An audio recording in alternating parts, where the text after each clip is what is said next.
इस क्लास 12 की chemistry class में आप सभी का जो है स्वागत है।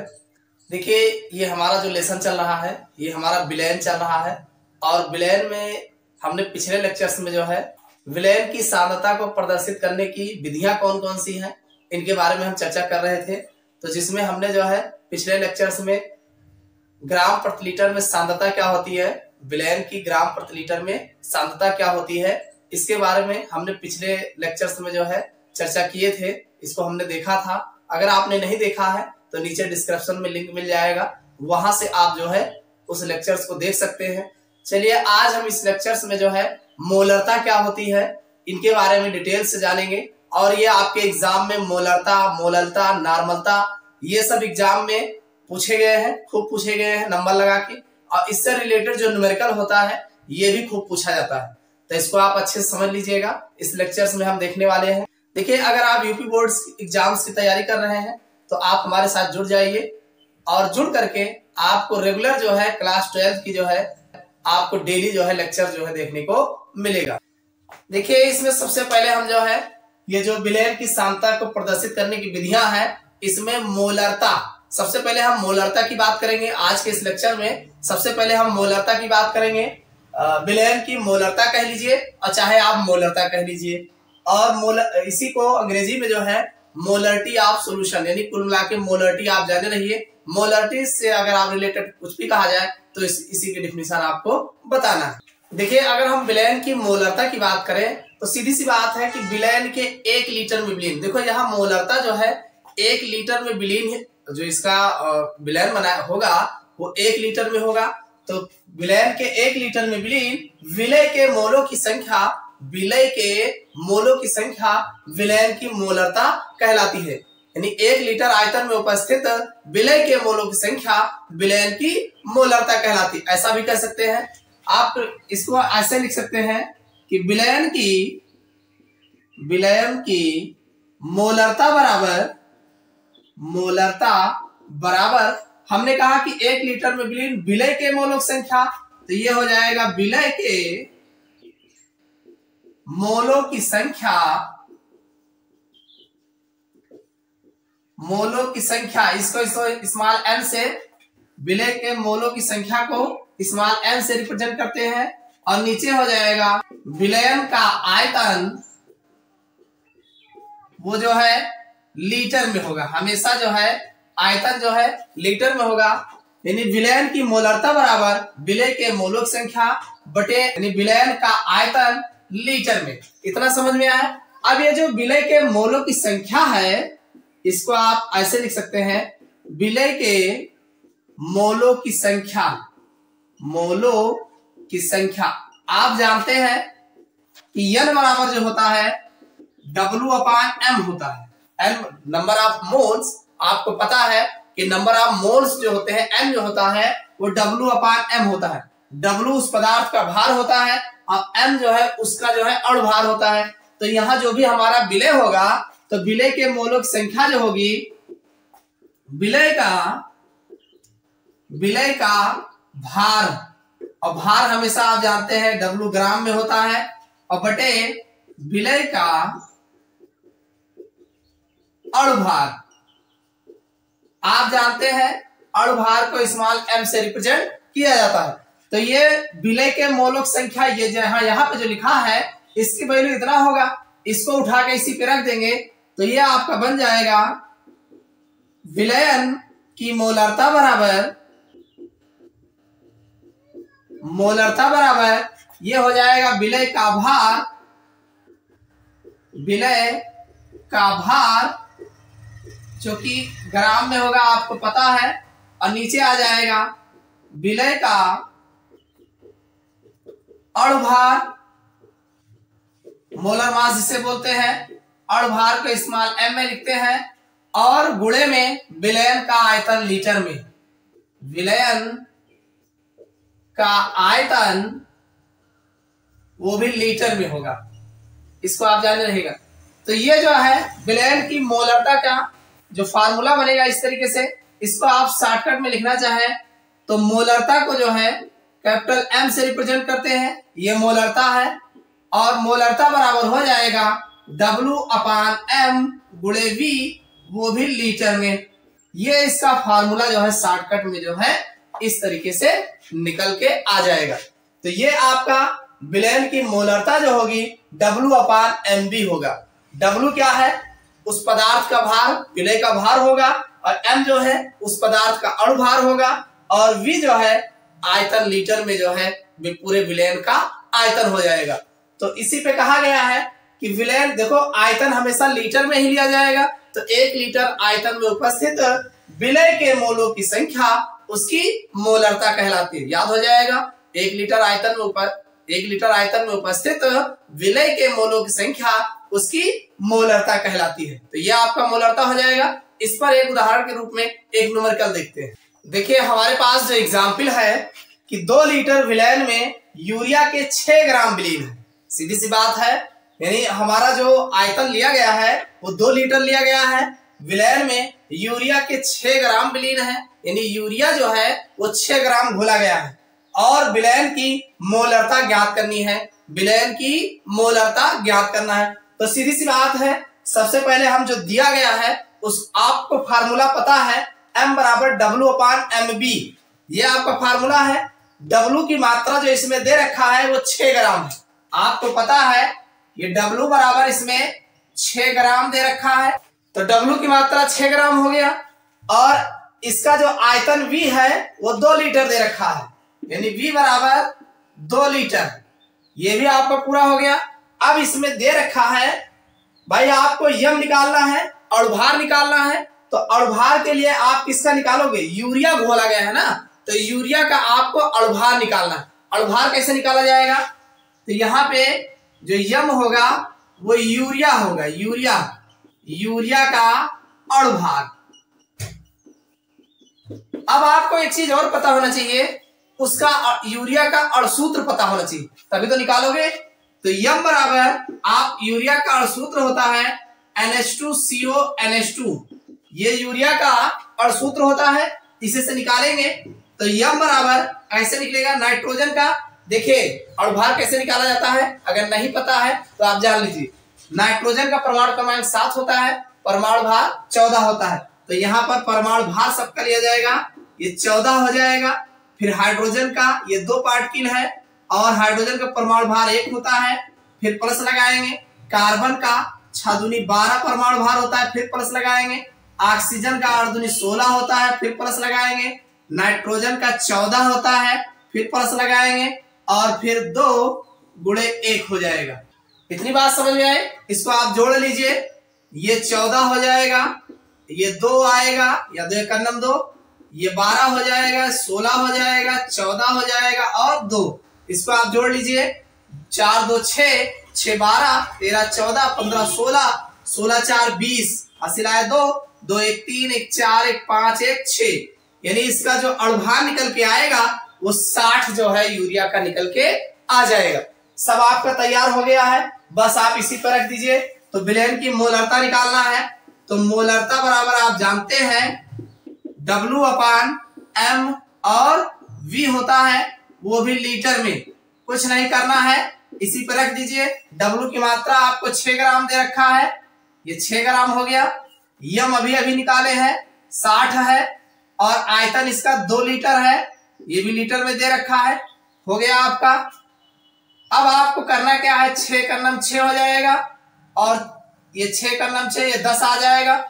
सीधा सीधा आपका निकल के आएगा 1 बटा यहाँ से 10 दूना 20, और 20 से 1 में आप भाग दे दीजिए। जब आप 20 से 1 में भाग देंगे, 0 लगाएंगे, दशमलव बढ़ाएंगे, 10 हो जाएगा। बार नहीं जाएगा, 1 बार और बढ़ाएंगे, ये आपका 1 0 और बढ़ जाएगा, 100 हो जाएगा। 20 पंचे 100 आ जाएगा। तो इसको जब आप सॉल्व करेंगे तो ये M बराबर, यानी ये मोलरता जो है आपकी मोलरता निकल के आ जाएगा 0.05 तो मोल प्रति लीटर। ये आपकी मोलरता जो है निकल के आ जाएगी। समझ में आ गया होगा। W आपका दे रखा है क्वेश्चन में, और V भी दे रखा है। यम आपको निकालना है, यम अणुभार है तो यूरिया का अणुभार निकालेंगे, क्योंकि विलय हमारा यही है। तो इसका सूत्र जो होता है NH2CO NH2 होता है। फिर आप जानते हैं यम बराबर, ये नाइट्रोजन का परमाणु भार 14 होगा और ये हाइड्रोजन का परमाणु भार 1 होता है। चूंकि 2 पार्टिकल है तो आगे से 2 मल्टीप्लाई करा देंगे, प्लस लगाएंगे। देखो हर एक के तत्व के बगल जो है प्लस का निशान लगाएंगे और ये फिर कार्बन का हो जाएगा 12, ऑक्सीजन का 16, फिर ये नाइट्रोजन का 14 और ये हाइड्रोजन का, सबको आपस में हम लिख करके जोड़ देंगे तो यम बराबर 60 निकल के आ जाएगा। तो मोलरता बराबर W/MB होता है। W ये दे रखा है, यम अभी अभी निकाले हैं और V जो है इसका आयतन 2 लीटर है। इसको आप सॉल्व करेंगे, मोलरता की वैल्यू 0.05 मोल प्रति लीटर आ जाएगा। मोल प्रति लीटर क्यों लिखा गया है? आप जानते हैं विलय के मोलों की संख्या है तो मोल हो जाएगा और नीचे लीटर है वो भी लीटर होता है तो इसीलिए मोल प्रति लीटर लिखा जाएगा। तो इस तरीके से विलयन की मोलरता जो है निकाली जाती है। समझ में आ गया होगा। देखिए इससे रिलेटेड जो है आपके एग्जाम में जो है न्यूमेरिकल भी पूछे जाते हैं और डिफिनीशन भी इसकी पूछी गई है, तो इसको आप अच्छे से समझ लीजिए। अगला हम बात करेंगे विलयन की मोलरता। इससे पहले हमने विलयन की मोलरता देखी, तो मोलरता अलग है, मोलरता अलग है। तो इसमें हम जो है विलयन की मोलरता की बात करेंगे। एग्जाम में बहुत पूछा गया है। देखिए विलयन की मोलरता की अगर हम बात करें तो सीधी सी बात है, इससे पहले हम 1 लीटर आयतन में जो है विलयन की मोलरता के बारे में बात की। 1 लीटर आयतन में उपस्थित विलय की मोलक संख्या। अब की बार क्या करना है, 1 लीटर आयतन नहीं लेना है, 1 किलोग्राम विलायक लेना है। लीटर की जगह पे किलोग्राम और विलायक लेना है, यहाँ विलयन नहीं लेना है, विलायक लेना है। 1 किलोग्राम विलायक में विलीन विलय की मोलों की संख्या विलयन की मोलरता कहलाती है। मोलरता में आपको 1 किलोग्राम विलायक ले लेना है। आपकी पिछली बार विलयन पूरा बता रहे थे कि 1 लीटर आयतन में उपस्थित विलय के मोलों की संख्या, अब की 1 लीटर आयतन नहीं लेना है, 1 किलोग्राम विलायक ले लेना है। आप जानते हैं विलयन जो बनता है, विलय और विलायक को आपस में मिलाने से विलयन बनता है। तो अब की बार मोलरता बता रहे हैं तो यहाँ आयतन लीटर में नहीं होगा, यहाँ पर विलायक लिया जाएगा। विलायक और विलय को जो है उसमें 1 किलोग्राम विलायक लेंगे, ये भी किलोग्राम में 1 किलोग्राम में होगा और विलय हमारा ग्राम में होगा। दोनों को मिलाएंगे तो जो विलयन बनेगा वो विलयन की मोलरता कहलाती है। तो इसको आप लिख सकते हैं, विलयन की मोलरता बराबर, विलयन की मोलरता बराबर विलय के मोलों की संख्या, ये आपका स्मॉल n होगा ही होगा, अपान विलायक का भार। यहां पर जो विलयन का आयतन ले रहे थे, अब की बार विलायक का भार लेंगे और ये जो विलायक का भार लेंगे वो किलोग्राम में लेंगे। ध्यान रखना किलोग्राम में ही हम लेंगे। तो अब जब विलय के मोलक संख्या आप जानते हैं, विलय के मोलक संख्या जो होती है, विलय के मोलों की संख्या, इसको अभी अभी बताए थे, यानी विलय का भार, विलय का भार, आप भार को W में लिखते हैं, बटे विलय का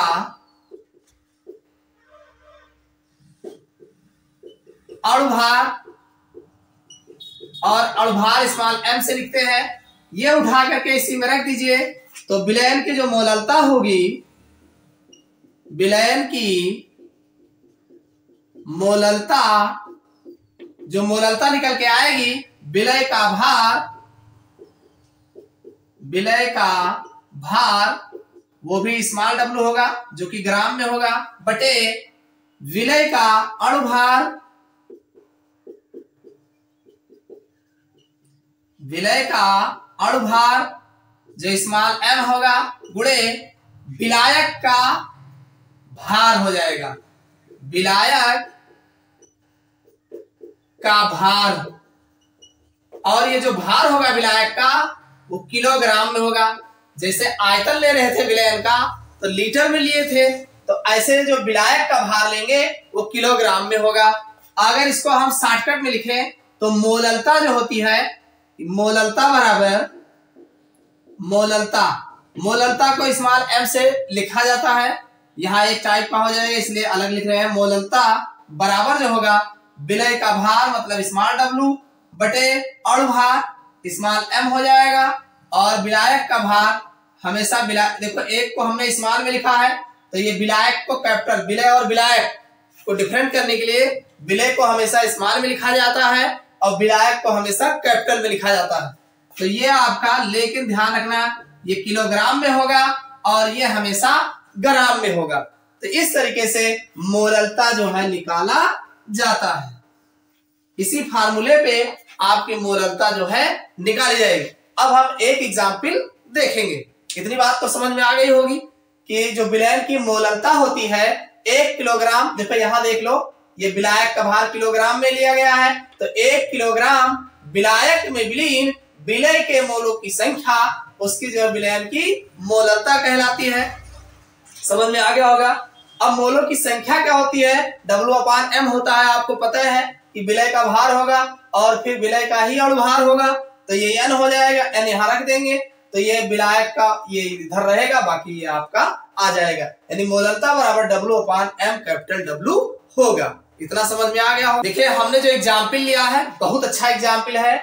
40 ग्राम NaOH हमने क्या लिया है, 40 ग्राम NaOH सोडियम हाइड्रोक्साइड लिया है और 200 ग्राम जल में घोला है। किसमें घोला है, 200 ग्राम जल में घोला है। तो जिसमें घोल रहे हो वो आपका विलायक हो जाएगा, 100% वो विलायक होगा। और जिसको घोल रहे हो वो विलय होता है। हमने आपको पहले ही बताया है कि जिसको घोलते हैं वो विलय होता है और जिसमें घोलते हैं वो हमारा विलायक होता है। तो यहाँ 40 ग्राम NaOH को 200 ग्राम जल में घोला जाता है। तो विलयन की मोललता क्या होगी, आपको विलयन की मोललता निकालना है। तो जाहिर सी बात है जो जो इसमें दिया गया है पहले आप उसको नोट कर लीजिए और आराम से इसी फार्मूले पे रख दीजिए। तो आप जानते हैं सबसे पहले हमें स्मॉल W की आवश्यकता है, यानी हम 40 ग्राम NaOH लिए हैं, 40 ग्राम घोल रहे हैं, विलय हमारा 40 ग्राम NaOH है तो स्मॉल W हमारा जो हो जाएगा वो होगा 40 ग्राम।